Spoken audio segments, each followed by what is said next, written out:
ಕೆಆರ್ಪೇಟೆ ತಾಲೂಕಿನ ಬೇಡದಹಳ್ಳಿ ಗ್ರಾಮದ ಶ್ರೀ ಪಂಚಭೂತೇಶ್ವರ ಮಠದಲ್ಲಿ ನಡೆದ ವಸತಿ ಸಹಿತ ಸಂಸ್ಕಾರ ಜ್ಞಾನ ಶಿಬಿರದ ಸಮಾರೋಪದಲ್ಲಿ ಸಮಾಜ ಸೇವಕ ಆರ್ಟಿಒ ಮಲ್ಲಿಕಾರ್ಜುನ್ ಮಾತನಾಡಿ, ಮಕ್ಕಳ ಬಾಲ್ಯ ನಶಿಸದಂತೆ ಸಂಸ್ಕಾರ, ಕಲೆ ಮತ್ತು ಸಾಹಿತ್ಯದ ಅರಿವು ನೀಡುವ ಇಂತಹ ಶಿಬಿರಗಳು ಶ್ಲಾಘನೀಯ ಎಂದರು.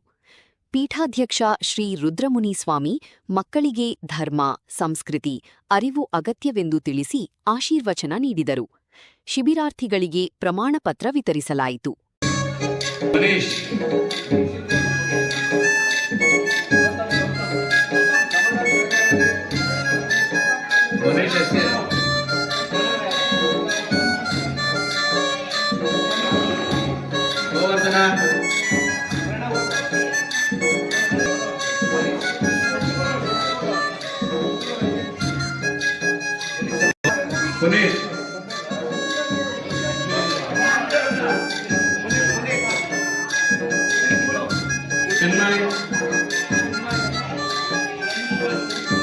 प्रीतम एपी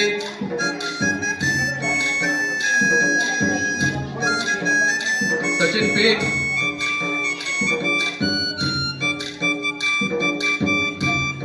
बरबेको वेणकृष्ण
ನಾಗರಾಜ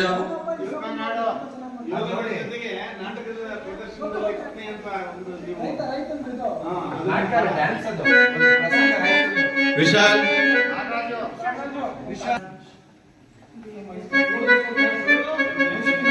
ಜೀವನ್ ಎಂಎಸ್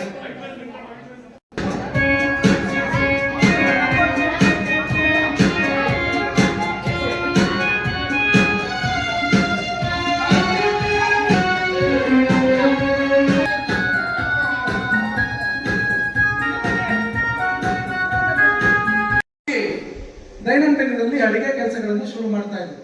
ಅಂತಹ ಒಂದು ಸಂಸ್ಕಾರವನ್ನು ಕಲಿಸುವಂತ ದಿಕ್ಕಿನಲ್ಲಿ ಇವತ್ತು ಪಂಚಭೂತೇಶ್ವರ ಮಠದಲ್ಲಿ ಈ ಪ್ರಯತ್ನ ಸಂಸ್ಕಾರ ಶಿಬಿರವನ್ನು ಮಾಡಿರ್ತಕ್ಕಂಥದ್ದು ನಿಜಕ್ಕೂ ನಾವು ಸಾರ್ವಜನಿಕರಾದ ನಾವು ಜವಾಬ್ದಾರಿಯುತ ಸಮಾಜದಲ್ಲಿ ನಾವು ಇವರನ್ನ ಗೌರವಿಸಬೇಕಾಗಿರ್ತಕ್ಕಂಥ ಒಂದು ದೊಡ್ಡ ಕೆಲಸ. ಅದಕ್ಕೋಸ್ಕರ ಈ ಪಂಚಭೂತೇಶ್ವರ ಸ್ವಾಮೀಜಿಗಳಿಗೆ ಮತ್ತು ಈ ಶಿಬಿರವನ್ನು ಆಯೋಜನೆ ಮಾಡಿರ್ತಕ್ಕಂಥ ಎಲ್ಲರಿಗೂ ನಾವು ವೈಯಕ್ತಿಕವಾಗಿ ಅನಂತ ಅಭಿನಂದನೆಗಳನ್ನು ಸಲ್ಲಿಸೋಣ. ಮತ್ತೆ ಮುಂದಿನ ದಿನಗಳಲ್ಲಿ ಶಿಬಿರಗಳಲ್ಲಿ ನಾವು ಹೇಳ್ತಾನೆ ಇದ್ದೀವಿ, ಎಲ್ಲರೂ ಮಾತಾಡ್ತಾ ಹೇಳ್ತಾ ಇದ್ವಿ. ನಮ್ಮ ಸುಜೇಂದ್ರ ಕುಮಾರ್ ಹೇಳಿದ್ರು, ನಾವು ಶಿಬಿರಕ್ಕೆ ಹೋಗೋದಕ್ಕಿಂತ ಬೇಸಿಗೆ ಅಂತ ಹೇಳಿದಾಗ ಅಜ್ಜಿ ಮನೆಗೆ ಹೋಗ್ತಿದ್ದೋ ಅಂತ ಹೇಳ್ತೀವಿ. ಯಾರು ತಾತನ ಮನೆಗೆ ಹೋಗ್ತಿದ್ದೆ ಅಂತ ಹೇಳಲ್ಲ, ಅತ್ತೆ ಮನೆಗೆ ಹೋಗ್ತಿದ್ದೆ ಅಂತ ಹೇಳಲ್ಲ.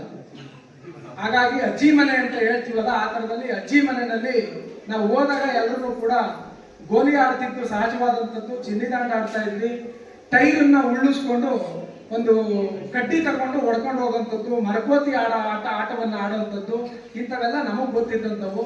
ಈ ಮಕ್ಕಳಿಗೆ ಏನಾದರೂ ಗೊತ್ತಿಲ್ಲದೆ ಇದ್ರೆ ಶಿಬಿರದಲ್ಲಿ ಅದನ್ನು ಕೂಡ ಒಂದು ಪಠ್ಯಕ್ರಮವಾಗಿ ಸೇರಿಸ್ಕೊಳ್ಳಿ. ಮುಂದಿನ ಶಿಬಿರಗಳಲ್ಲಿ ಅದನ್ನು ಕೂಡ ಗೋಲಿನೂ ಕೂಡ ಆಡಿಸಿ. ಗೋಲಿ ಆಡುವಂಥದ್ದು ತಪ್ಪಲ್ಲ, ಗೋಲಿ ಆಡುವಂಥದ್ದನ್ನು ಕೂಡ ಸೇರಿಸ್ಕೊಳ್ಳಿ. ಚಿನ್ನಿ ದಾಂಡನ್ನು ಸೇರಿಸ್ಕೊಳ್ಳಿ, ಕೆಸರು ಮಣ್ಣಲ್ಲಿ ಆಟ ಆಡುವಂಥದ್ದನ್ನು ಸೇರಿಸ್ಕೊಳ್ಳಿ, ಚೌಕಾಬಾರನ್ನು ಸೇರಿಸ್ಕೊಳ್ಳಿ.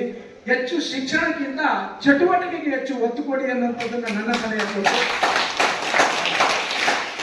ಯಾಕೆಂದ್ರೆ ಯೋಗಪಟು ನಮ್ಮ ಪ್ರಕಾಶ್ ಸರ್ ಯೋಗನೂ ಕಲಿಸಿದ್ದಾರೆ, ಸಂಸ್ಕೃತನೂ ಹೇಳ್ಕೊಟ್ಟಿದ್ದೀರಾ, ಎಲ್ಲ ಚಟುವಟಿಕೆಗಳನ್ನು ಮಾಡಿದ್ದೀರಾ. ಹಾಗಾಗಿ ಯಶಸ್ವಿ ಕಾರ್ಯಕ್ರಮವನ್ನು ಮಾಡಿದ್ದೀರಾ. ಮುಂದೆ ಇದೇ ರೀತಿ ಮುಂದುವರಿತಾ ಬರಲಿ. ನಿಮ್ಗೆ ಆ ಭಗವಂತನ ಶಕ್ತಿ ಪಂಚಭೂತೇಶ್ವರ ಮಠ ಇನ್ನೂ ಹೆಚ್ಚು ಹೆಚ್ಚು ಅಭಿವೃದ್ಧಿ ಆಗಲಿ ಅಂತ ಸದಾಶಯಗಳೊಂದಿಗೆ ನನ್ನನ್ನು ಕರೆಸಿ ಮಾತಾಡ್ಲಿಕ್ಕೆ ಅವಕಾಶ ಕೊಟ್ಟಂತ ಎಲ್ರಿಗೂ ಧನ್ಯವಾದ.